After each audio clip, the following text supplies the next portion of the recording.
Ito yung sinasabi ko guys na National Museum ng Davao City. This is a 5-story durian-inspired building that worth 300 million. It will feature diverse artifacts and artworks from Davao City and Davao region.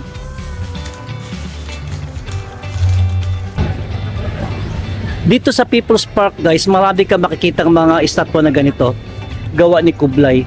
At actually hindi lang sa People's Park, kung hindi sa entire Davao City, maraming mga ganitong mga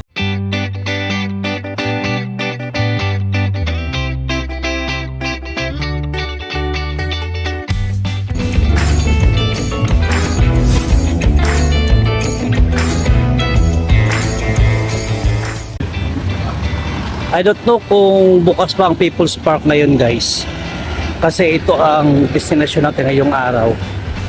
Subukan lang natin at baka makapasok tayo.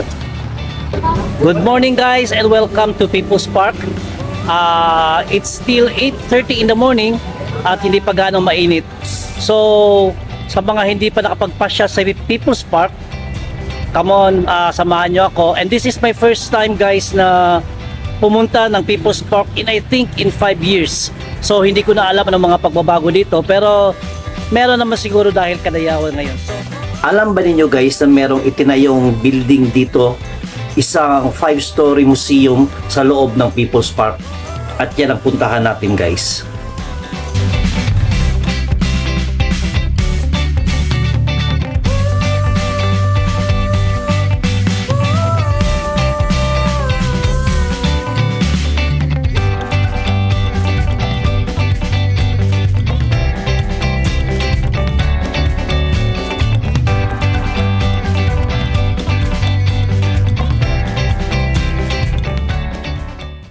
Ito yung sinasabi ko guys na National Museum ng Davao City. This is a 5-story durian-inspired building that worth 300 million. It will feature diverse artifacts and artworks from Davao City and Davao region.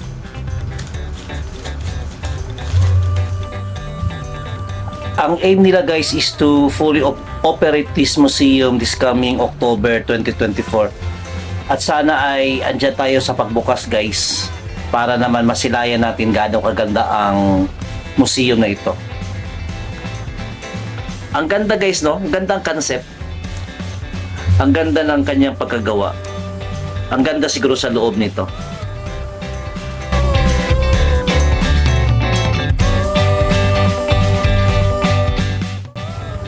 Ang sarap ng hangin guys. It's still 8:45 sa umaga pero medyo mahangin. Hindi pa ganong mainit, pero masarap pag-standby talaga dito dahil sa mga punong kahoy.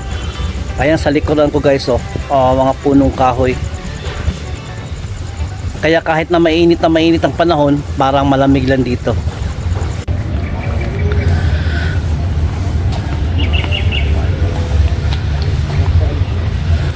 Maganda rin dito pag mainit ang panahon kasi maraming mga punong kahoy. And I like trees, I like nature guys. Ayan,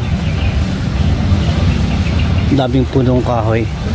So pag mainit ang panahon, pupunta lang kayo dito at hindi na masyadong mainit dito guys dahil sa mga punong kahoy.